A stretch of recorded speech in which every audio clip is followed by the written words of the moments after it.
On June 17th is the 250th anniversary of the Battle of Bunker Hill. Now, the Battle of Bunker Hill was one of the things that was revealing to Americans and the British that this war might not be quite as easy as maybe they imagined. The British had superior forces, but the Americans were able to take, at that time, the better hill was Breed's Hill. It became known as the Battle of Bunker Hill because Bunker Hill was also there, but really it was Breed's Hill is where the Americans set up. They were defending, they were outnumbered, but when the British attacked the hill, the Americans repelled them. Heavy British casualties.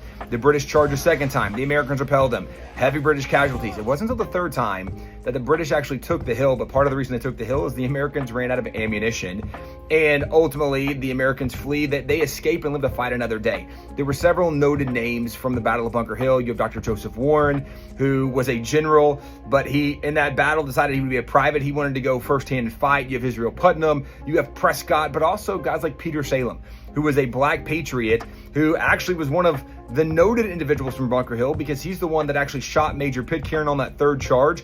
He was the officer in charge of the Royal Marines on the British side, which is kind of like the British Special Forces. And when the British Special Forces are leading this charge and Major Pitcairn falls, who's their leader, he was like a Hercules or Achilles kind of figure for them. When he fell, it caused a pause, which also helped allow the Americans to break contact, separation, they get away. A lot of really noted things. Also, looking back historically, you have people like Abigail Adams, who the following day writes John Adams and says that she heard noise and walked out to a hill where she could see smoke, things happening in the battle. John Quincy Adams, who was 7 years old, was right beside her.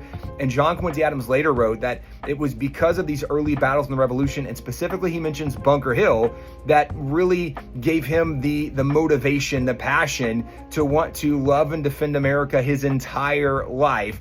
Well, we are celebrating June 17th, 250 years from the Battle of Bunker Hill.